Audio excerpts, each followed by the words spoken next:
Hello and welcome to Visibility with Sonia, where I interview dynamic people who are making waves in the Caribbean community in the areas of business, culture and lifestyle. Today my guest is Claudine Reid MBE. Claudine has been voted one of Britain's top 100 women entrepreneurs. She's also considered to be one of the most inspirational women in her time. And in addition to that, she's also the director of PJ's Community Services. Claudine, welcome to the show. Thank you for having me. Yeah.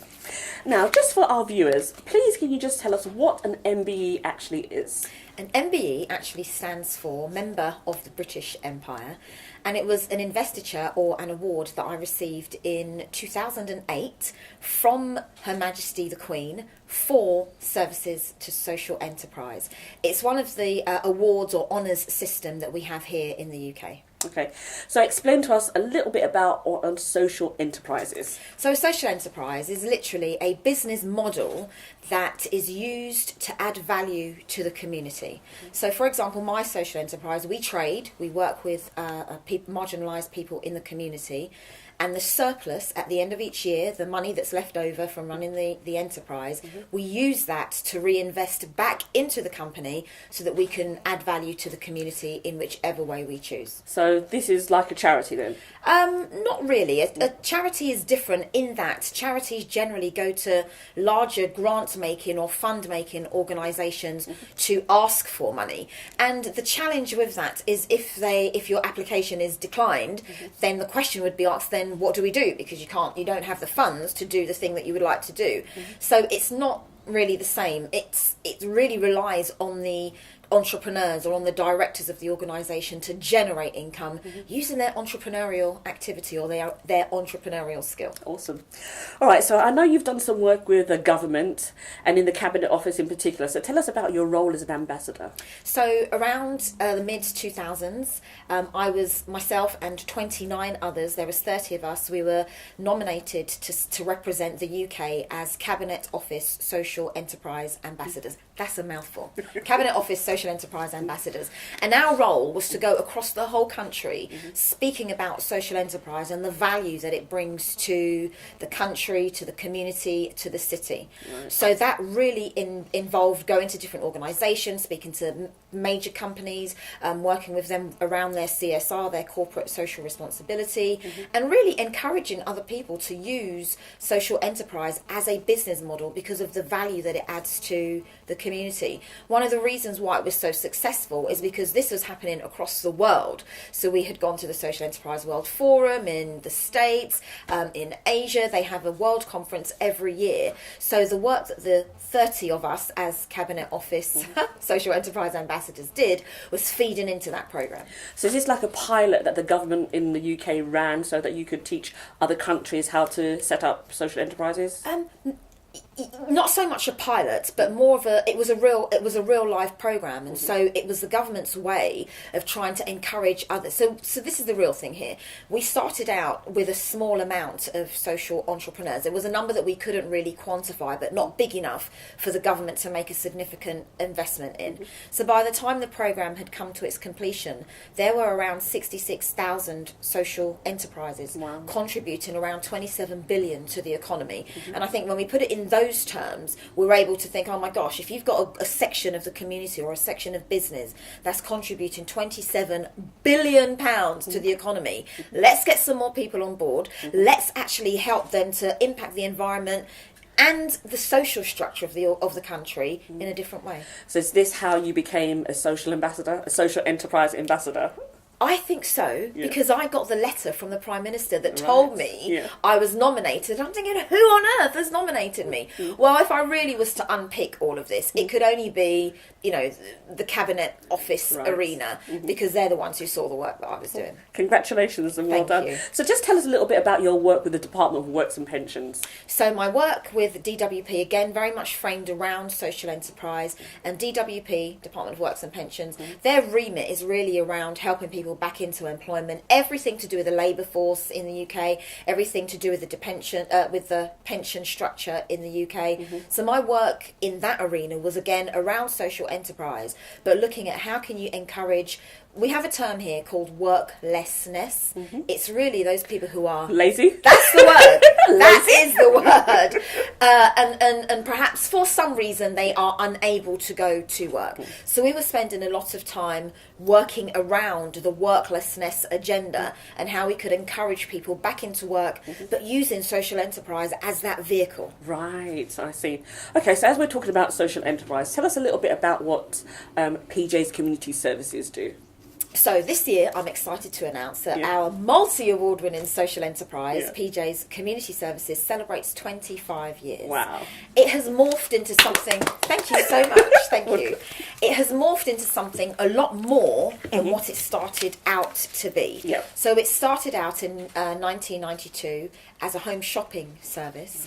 I joined the company in 1995, and we evolved into a home care service. We evolved into providing an education provision.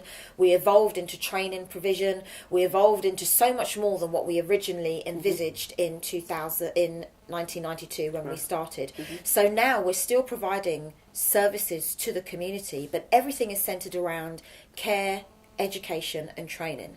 So from a socially enterprising aspect, every business model or every project that we execute has key structures around care, education and training. Okay, so the kind of business that you run with PJ's Enterprises, do you think it's the kind of business that you can, it's got transferable, shall I say, skills so that you could like develop that in other countries as well, especially in the Caribbean? Absolutely, 100%. So I'm one of the directors, and Patrick Reid, he's actually the founding director, and my husband. Let me just throw that in there.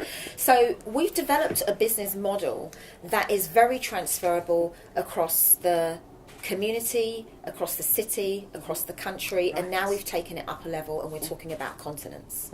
So it's transferable because we're dealing with people, and our research has shown that most countries that we've been to have very similar challenges. The main thing that separates us is the language barrier. But we've worked with marginalised communities across Europe, across the Caribbean. We're going into Asia in the next couple of years. So is it transferable? 100%, because we're going into those countries that are hardest hit, that have some of the most challenging areas of deprivation, and we're bringing success models that have worked in the UK. And of course, everything may need to be tweaked slightly to take into consideration cultural requirements, to take into consideration, you know, the different idiosyncrasies of the respective countries that we're in. But when you boil it all down and you strip everything back, it's about people. Most people have ambitions or goals for their families, for their children. They want to raise their aspirations. They need more finance in order to do that. That's the level of skill that we're bringing to every community that we serve. Okay, so I know you've recently been in the Caribbean and you've been creating waves over there, but just tell us, what is your connection with the Caribbean? My connection is really about my heritage. So my family, my grandparents, my parents, they were all born in the Caribbean. And my father in particular, he's always been he's done a significant amount of work in the Caribbean and in Africa. And when I was looking at, you know, where do we go in terms of expanding and looking at communities that we can better serve, it just made natural sense to go back to the Caribbean. To the motherland. And to the motherland. And in addition, my husband, Patrick, who is also the founding director of PJ's Community Services, he was born in the Caribbean, in Jamaica in particular. So there's a very good synergy as to why we just haven't arrived there thinking, right, we've come to save the world or save the island. We've come because we have strong ties with the island. And also you've got all these skills and all these different transferable skills that you can bring to the Caribbean as well. All right, so tell us a little bit about the event that you had last year. Was it Women on the Front Line? That's right. Yeah. So Actually, first of all, what is Women on Front Line? So Women on the Front Line was birthed about 5 years ago. And it was really born out of my role as a Cabinet Office Social Enterprise Ambassador. It was born out of my role of advising numerous women about enterprise, about personal development, about leadership. And they were asking all of the same questions around how do they progress, how do they fit into the political environment, how do they fit into the, the business or the educational environment. And so we took the different spheres of influence. There are 7 spheres of influence in society. So Women on the Front Line was really speaking to those women who are operating in different spheres of influence in society and saying to them, look, hey, this is your ability, or your opportunity rather, to bring a contribution based on your skill, your expertise, your transferable skill. Let's call all these women on the front line of their areas of skill and let's have a conversation. That conversation was about connectivity. It was about networking. If you've got somebody in the Caribbean and they need to be connected with somebody in Asia, Absolutely. Look at how your business is going to explode in that period of time. And it was really about opening up doors of opportunity. Awesome. So the conference that you had in Jamaica, whereabouts in Jamaica was it? Oh my goodness. And what were the connections that you made with other establishments or other organisations? So in terms of where, I was based in Ocho Rios, but we had gone literally, I think, everywhere across the island. One event in particular that really made some fantastic waves was an event that we referred to as Dragon's Den. It's the Caribbean equivalent to Shark Tank, where we had about 20 schools who we met with to have a Dragon's Den or a Shark Tank event. And they presented their business ideas to myself, to Patrick, to Jamaica Achievers, and to the Branson Centre, to their 2 respective representatives. And they were presenting ideas. Now, to see 16 and 17 and 18-year-olds presenting their business ideas with the confidence and the energy, it was absolutely fantastic. So they presented their business ideas to us. We had a first, second and third prize, which was really centred around remote mentoring. So we're mentoring these young people, and so that was probably the strongest collaboration that we have made, because now we're building relationships with those young people and with the schools. But more importantly, it's what do those collaborations mean? How can those young people with their respective enterprising ideas connect with us in Europe? Okay, so before you did your event, how did you make the connections with the organisations in Jamaica so that you could have this great big fantastic event out there?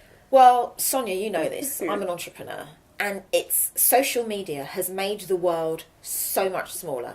And it was as easy as going onto social media and typing in, having a conversation online. That conversation online took us to a telephone, took us to a Skype meeting. We ended up in Jamaica and we were able to meet face to face those people who we were speaking with.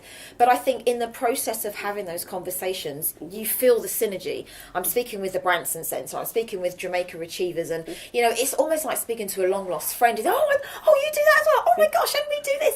And so the synergy, it was just very, very natural, and we could see how our work complemented each other. So when do you plan on going back? Tomorrow if I could, and if you ask my husband, he'll actually say he's leaving on the next flight.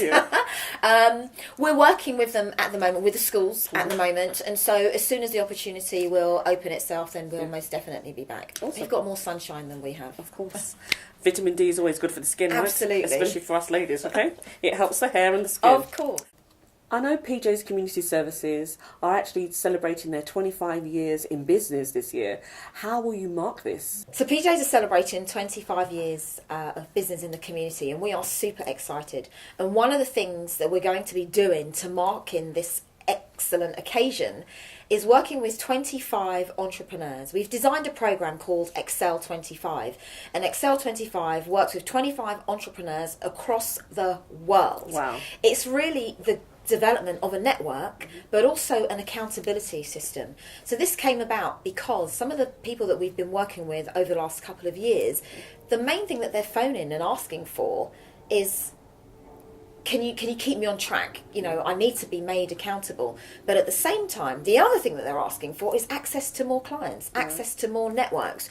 So we meet on a monthly basis, online or actually in the classroom, and literally we're going through Excel 25, taking entrepreneurs on a journey, using some of the highs and lows. And this is 100% open. Business is absolutely great, but there are also some challenges, and we must be able to work them through those challenges so that they can come out on the other side and say, actually, we can work through this. So Excel 25 is to helping 25 entrepreneurs along that journey of success. So the program is called Excel 25. Does this mean that you are only taking 25 applicants? Excel 25 is just a great name because 25 represents 25 years. Right, totally. So anyone can join in to be part of the Excel 25 program, and if we make it 35 or 45, we'll still call it Excel 25. So does that mean that people can apply from anywhere in the world, even in the Caribbean? Absolutely, because they can phone in, they can Skype in, we can do the program online. Awesome. Thank you for coming on the show today, Claudine. It's been really lovely having you here and learning about all the things that you've been doing all over the world, not just in the UK, how you're spreading your wings.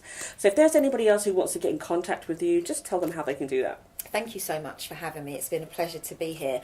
For your viewers who would like to contact me, you can go to my website, which is www.claudinereid.co.uk. You can also find me on social media, all of the usual platforms across Twitter and Facebook. Thank you for coming on the show, Claudine Reid. Thank you for the wonderful insights that you've given us, and it was really great speaking to you. Be sure to tune in to the next episode of Visibility with Sonia, where we help movers and shakers be seen, be heard, and be visible.